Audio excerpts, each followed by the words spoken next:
All right, Kevin back with you. And we are here for another episode of the $1 Million Relationships Podcast. And today I am here with Calvin Correli. Calvin, welcome. So awesome to have you here. Thanks, Kevin. I'm super excited to be here. It's so good to meet you, man. Yeah, It's good to be same. doing some really cool stuff. You know, I mean, we got to talk a little bit before we hit the record button here, and you know, Andrew Ailman, I have been on his email list for a while, probably about 8-9 months now. And what's cool about Andrew is I get emails from him twice a week, and he highlights like probably, I don't know, 10 to 15 people on his email list each time he sends one out. Here's some potential guests that you might like. And that's how you and I met, Calvin, is I saw him highlight you, and then I went to the website and I checked out your like, what, I don't know, what one pager or what have you on Adam's website, and I'm like, wow, I really like what this Calvin guy stands for. And so then I had the opportunity to reach out to you, and here we are. And you know, it's interesting because the majority of people that I've interviewed for this podcast are entrepreneurs that I already have some kind of relationship with, or entrepreneurs that were introduced to me by a mutual friend that was like, Kev, you got to be on Kevin's show, kind of a thing, you know. But you're probably about the third or fourth person I've found through his website, Andrew's website and stuff, and I've got more coming on too, and I will tell you that has been a really awesome experience. And from what I know about you so far, which I'm looking forward to learning a lot more, I am definitely excited to do this interview. And so what I'd like to do to start with is, Calvin, we'll just kind of turn it over to you a little bit to share a little bit about, you know, what do you do? Who do you serve? What inspires you to do what you do? We'll just set a little bit of context and let everybody know, who is Calvin Correli? It's always a good question, right? How do you define yourself? Yeah. So I'll tell you. So I thrive on simplifying things for people. So in basically help entrepreneurs and high performing people simplify areas of their lives. So I have a software product called Simplero, and it's a business operating system, if you will, in a box that's really integrated and really simplifies your business. So it's a CRM, a customer relationships management platform with all the email and automation, all that stuff. LMS, so courses and content, community with your people, and then all the payment stuff, all bundled into one. And so we are kind of hiding a lot of complexity. We're not hiding, but we're solving a lot of the complexity of running a business, and solving it all on one platform and integrating it so that it makes it simple for people. And that's kind of what I do. Because like I also have a supplement business called Body Meal, and it's the same kind of thing. It's all the nutrition that your body needs in one easy, convenient package. So it's super simple for you to just take that. There's a workout program that I do, Puffy and some others, but the same concept is integrated workout that makes you strong and flexible at the same time, and also makes you like heals your body from the inside and makes you younger. And so that's really what I do. I take things, distill it down to its essence, create integrated solutions, and then simplify things simplify people's lives. Very cool. Very cool. Well, you know, I'll tell you, that's a really awesome gift, Calvin. You know, the gift that you have of helping entrepreneurs, helping people simplify their lives. Because you know what? There's not an entrepreneur I know who doesn't want to simplify and make things easier. You know, right? Exactly. Yeah. Well, and complexity happens by itself, and so we have to really work hard to keep it down. And also, I saw a quote from Jordan Peterson a while back where he was like, most people end up, and this is like dark, but what he's saying is most people end up taking their own lives because of complexity. Because of like complexity that they can't see a way out of the complexity that they've created for themselves in their lives. Essentially, like that sort of mental prison that can happen. So yeah, I think simplicity is huge. Yeah, for sure, for sure. Okay, so now that we've got a little bit of context set, I'm going to shift gears here, and I'm going to reiterate the question for the benefit of the listeners. Have you ever been introduced to a person that completely changed the course of your life or your business, so much so that much of what you have today would not be possible if not for this person? And Calvin, I'm just really excited to hear your story, your experience around this. Yeah. Well, there's, as you might expect, there are several Yeah. that have changed my life. But the first and earliest that really comes up for me is my first through fourth grade teacher. Her name is Edith. I grew up in Denmark, and so she's over there. And it was that feeling that she saw me. Like my life at home was difficult for me. I didn't feel like I fit in. I didn't feel seen. I didn't feel sort of that I belonged in that environment. Being a very sort of sensitive kid and in a very like not kind of sensitive, aware environment. But and in school it was the same, being bullied and not being seen. And but this woman, Edith, I felt like she saw me. And I think that's a huge thing for anybody, right? Yeah. Being seen Yeah. for who we are and for what we're capable of. Like, it's so hard for us to see ourselves. So when someone comes from the outside and is like, I see something in you. I see the God spark in you. I see the light in you. And this is, reflected back to you. This is what I'm seeing. It's so powerful. Yeah. And so she did that for me. And I still like remember those moments. I still remember those years. I still remember the moment that she left. So after fourth grade, she came and told us that she had taken a job with the Red Cross, and she was going to be leaving the school and not be a teacher anymore. And it was like a very emotional moment for me. And then fast forward to what is it now, 14 years ago, in 2008, I saw I saw in the newspaper that her husband had passed away, like randomly. I didn't really read the newspaper. It was just delivered to my house. I never read the obituaries, but she was married to a former minister of the treasury in Denmark. And so there was some mention of him, and I saw that and I was like, gave her a few weeks to kind of settle down. And then I reached out to her and found her. And now we're best friends and best buddies. And yeah, she's an incredible woman. She's still an inspiration to me for everything that she's done and achieved in her life. She's achieved, incredible business success as a coach, actually, and educator, and et cetera, since then.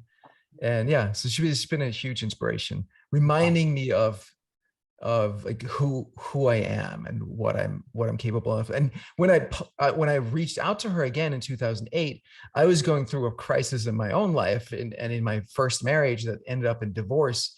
And she was that safe, space, sacred space for me. She just immediately invited me in. It's like, you can like use my office here in the heart of Copenhagen. I'll give you the keys anytime you want, if you need to get out of the house and away from home. And I was working from home back then as well. He was like, if you need a space, just, you can come crash here, anything you need. And like that was literally the first time I'd seen her since I was a kid. She gave me the keys to her house, right? Wow. Yeah. Wow. That is, wow. That is, and Calvin, you are so right. That when we make people feel seen, heard, and understood, we give them such a gift, because most people we're so just like go go go as a society that we even when you're in conversation with someone, it's like, even if they're asking you about you, they're still in the back of their head, they just got all this stuff going on. And they're already have moved on to the next question. They're not actually listening. And I'll tell you what, being an entrepreneur, having been in like networking environments for over 20 years now, I've experienced a lot of this.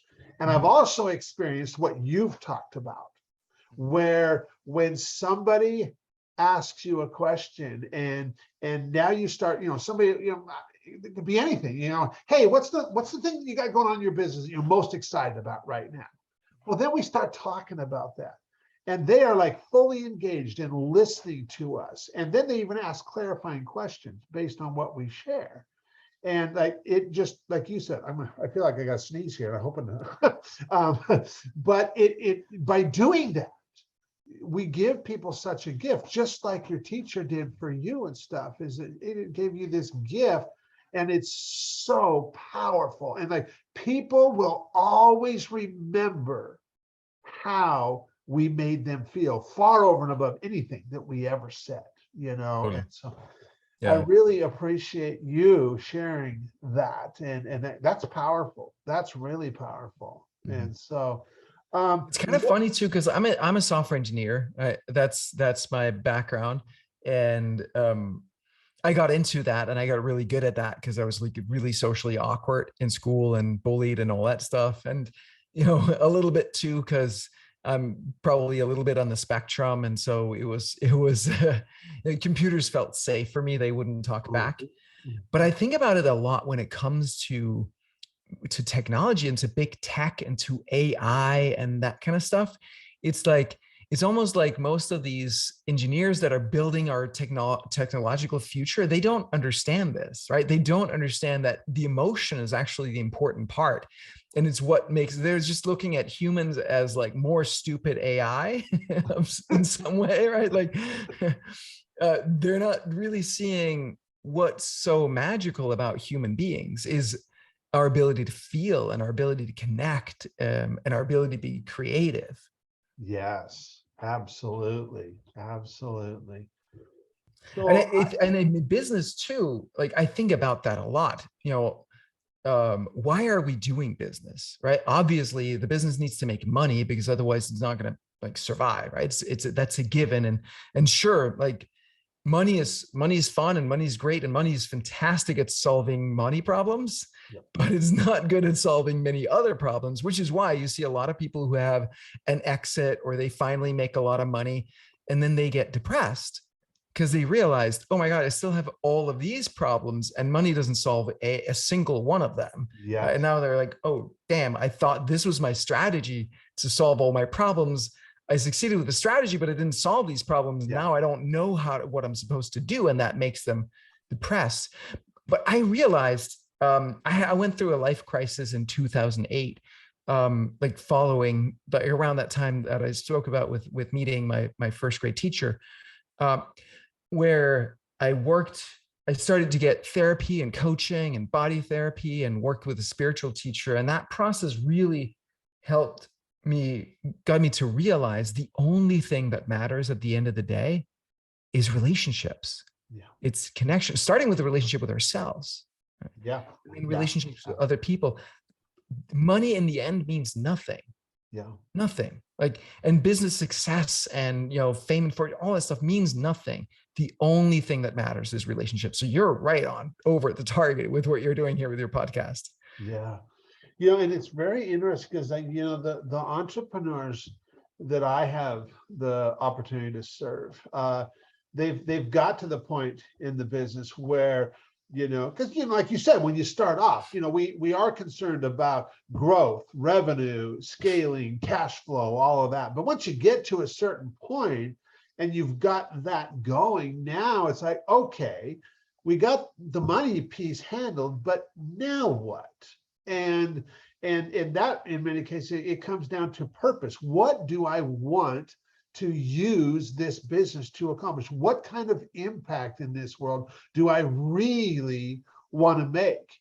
And 1,000%.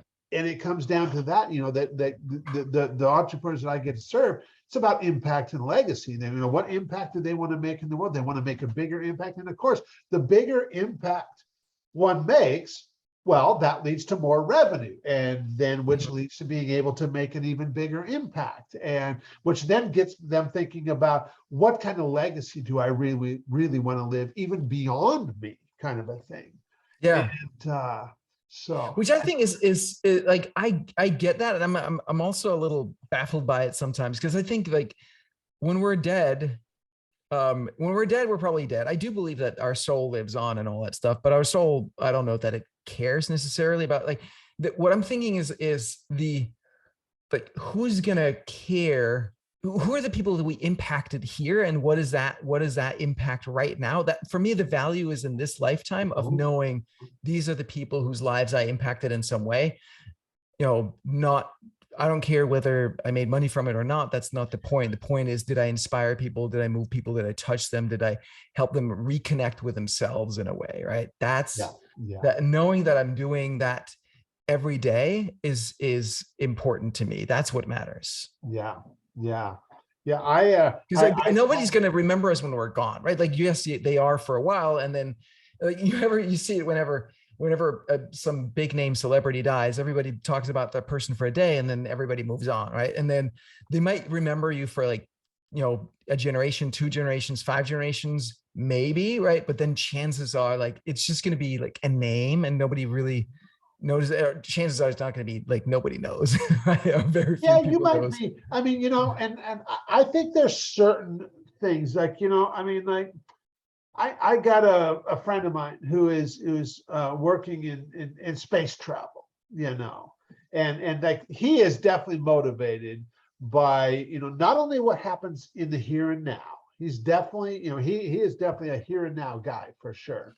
But he is thinking, because we've had conversations, and I know he gives thought to, you know what would this mean for people long after I'm gone, you know?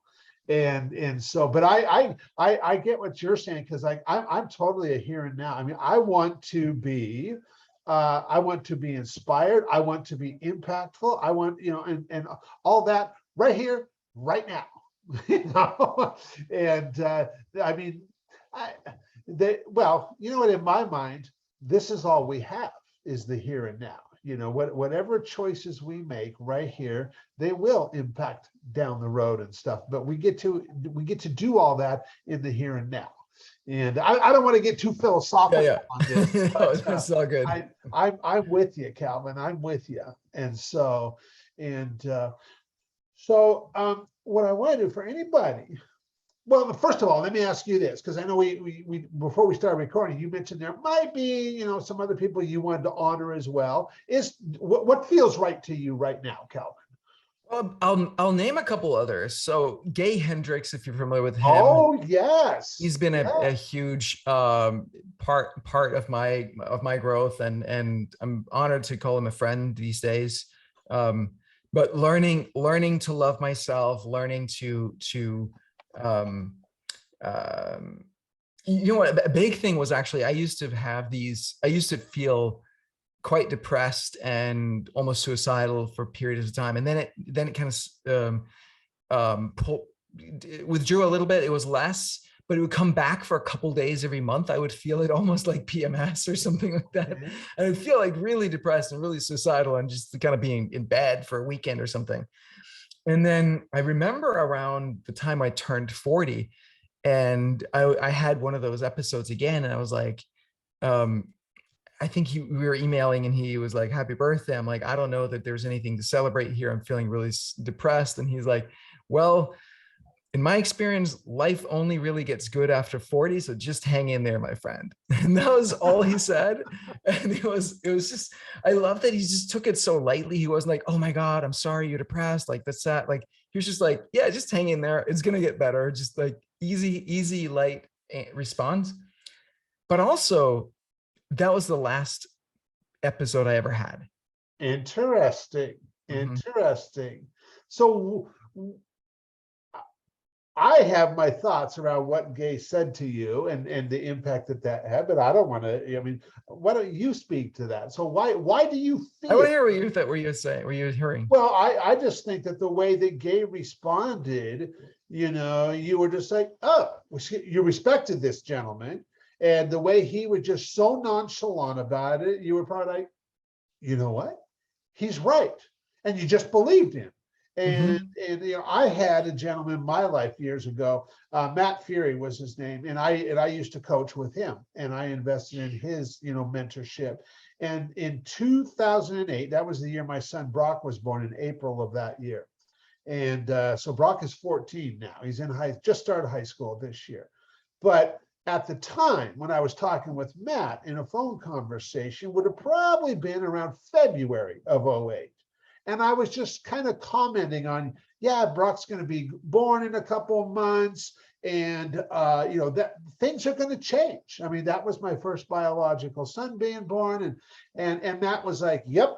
He's like, babies bring money. And I'm like, what? He's like, yeah, Kev. He's like, most people think babies cost money. They don't. Babies bring money. And he was just like Gay was with you. He was just so nonchalant. And he too had just had a son the year previously that I just was like, it was a complete shift for me. And I was just like, I believed him. I was like, he's right. And total matter of fact, right? He was so matter of fact. And I just believed him. And it wasn't like a real conscious thing, but I remember I just latched onto that. And I was like, when Brock was born, it was the most amazing experience ever. And that whole year, I mean, the business grew like crazy that year. And I love that. I love that. Yeah. So I think part of it too for me was I don't know. I always ascribed it to, like, he was right about turning 40, but it might be a little bit more to it than that. But I think part of the reason that I had that monthly depression thing, it was a victim mindset thing for me. Right? It was a way that I'd always felt like my parents didn't love me or see me or support me the right way, and like the things were wrong about my upbringing and where I was born, all these things, and that was the reason why I wasn't happy or successful. And so psychologically I had to remain unhappy and unsuccessful to prove that they had wronged me, right? Until I was like finally done with that whole charade. I was like, okay, screw it, let's just go be happy and successful and not like need to blame anybody for anything. There you go. Yeah. It's much more fun that way, but you do have to swallow that pill of like, all these years that I've blamed these people for my unhappiness and my unsuccessfulness was just a lie, and it was all in my head, and it was all in my control, and oh well. Yeah. But you know, it sucks, at the same time, but it's better. That's freeing, isn't it? It is right? Freeing at the same time. Yeah. It's like the medicine you don't want to take, but then once you've taken it, it's like, so much better. I'll have more of this. Yes. Yeah. Well, so I'll mention one other guy. Okay. So let me mention this other guy. So there's a guy in Copenhagen. His name is Andrew Movinson. I discovered his work in 2007. So around the same time period that we talked about before. He's a body therapist. So his grandfather was a furniture maker that found that he could actually help people with their health issues through his hands. Okay. Make furniture, fix people. And then he taught that to his son, who then taught it to his son, who's my friend, Andrew. And I discovered, I wasn't a friend with him at the time, but I discovered his work in 2007, had my first, it's called Body SDS, but first Body SDS session in 2007. And it was like wild. I was so shut down emotionally because that's what I thought you had to do. I was a programmer. I learned to do that. I was very analytical, very mental. And there's this whole other emotional, spiritual, intuitive side of me that I had no connection with at the time.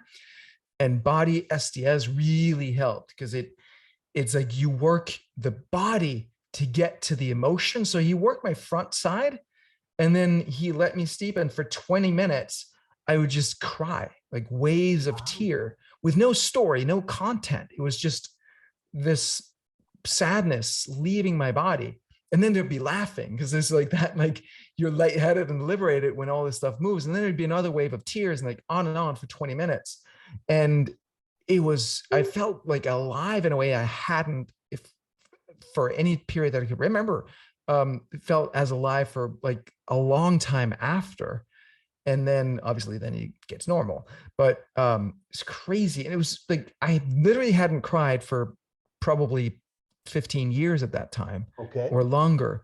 And I had moments where I felt like there were some tears coming, but I wasn't able to. There's too much control in my system to allow myself to cry. So major breakthrough. And then later on, I got to actually work directly with Andrew, the founder. So he's trained over 700 therapists in this system now, Okay. and works with top business people and athletes and just, anybody who really cares about their health. So I got to know him, and he's actually my business partner on the meal replacement, on Body Meal, and on the workouts. He's the one that created those, but he has changed my life so much. And one of the big moments, apart from what I just spoke about, was about 5 years ago. He was like, Calvin, your feminine side now is like developed like this, huge, but your masculine side is really, really still very small, maybe like 20%, and very underdeveloped. It's like a little boy. And so we gotta flip that around. We gotta change that. And so completely changed the trajectory of my life. I was really, at that time, I'd gone so deep in the kind of the spiritual world of like healing and visualizing and breathing, is all that good stuff, which is awesome stuff, but it was completely lacking that other side. And so that reframe was massive for me. Wow. Very cool. Wow. Yeah, it's very interesting how we have these relationships in our life that, these certain relationships that end up just having such an impact, and that so many amazing things come from these key relationships. And you've talked about 3 specific relationships here. And I just want to ask, what is like one thing that is, really substantial in your mind that has come as a result of one of these relationships, either with your, whichever relationship that you spoke of, that hands down would have never happened if not for that relationship? Well, I'm going to say the last one, Andrew, has direct bottom line impact for me, like dramatic. Because before that, my company, we're now 30 people at Simplero. Before that, we were 3 or 4 or something. And the way I showed up as a leader, it was just like, oh, everybody, like, do what you feel like today. And maybe I'd show up for our weekly all hands call. Maybe I wouldn't, but like, because I was busy making music or like dyeing my hair or something. It was like, I was like very, I was just like, oh, if we all just like visualize and meditate, then it's all gonna just happen magically. And somehow it didn't. I don't know what, what was I missing there? So yeah, there's definitely been a very dramatic, direct bottom line, top line, and I mean, relationship obviously to my wife has changed dramatically because of that shift as well. So yeah, a lot of impact. Very good. Well, Calvin, for anybody listening to this and just like thinking to themselves, man, Kev, I really like Calvin. I love the way Calvin shows up. I'd love to find out more about what they're doing. What are some resources? How can people find out more about what you guys are doing, Calvin? Yeah, you go to my website, calvincorreli.com. Or Calvin Correli on all of the socials, Instagram, YouTube, Twitter, TikTok, all of it. And there's obviously Simplero is the software company. If you're doing, especially if you're doing information coaching type business, like that is the platform that you want to be on. And I'm biased, and it's also true. But really, like, anybody that needs website and email marketing and CRM stuff, like it's a phenomenal platform. Body Meal for the meal replacement, Puffy, BVA Fit, BVAFIT.com is for the workout. Okay. Yeah, but just get in touch. Very good. Stay in touch on the socials. Good. Well, I really appreciate that, Calvin. And any last words before we call it a wrap for today? Yes. Just reinforcing again, man, the relationships is everything. Like I could mention probably 100 people that have impacted me on a personal or a business level. And it's so powerful. Like I was that nerd, that socially insecure guy who would just basically sit in my little den in front of the keyboard coding all the time because I was scared of people. It didn't really change for me until 2019, so not that long ago. Yeah, that's pretty recent. Got to go to Necker Island and meet Richard Branson and go with a handful of other, like not a handful, but like 25, 30 other entrepreneurs. Okay. And there's something about just being stuck on an island with strangers that was so out of my comfort zone. And these people were so much more successful than me, but most of them like private jets and like some of them multiple private jets, all of that. It brought me straight back to elementary school and all that little insecurity and all of that. So I got an opportunity to work through a lot of that emotional baggage. And it really opened me up to seeing the power of relationships and network. And changed my life. I really appreciate you sharing that, because you know the goal of this podcast has always been twofold. For you, the people that I interview, you know, to be able to share your story, your experience around this, and honor people who have had such a profound impact on your life and your business. And then on the other side, for the listener, I want to just inspire them to place an intentional focus on creating more real, meaningful, rewarding, and profitable relationships in their life. And with your help, Calvin, we have definitely accomplished that here today. And so I want to thank you so much for taking the time to do this interview, to have this conversation. I really appreciate it. Thanks. My pleasure, Kevin.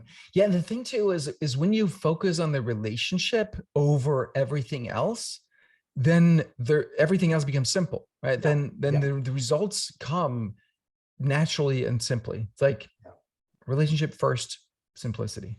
That's right. That's right.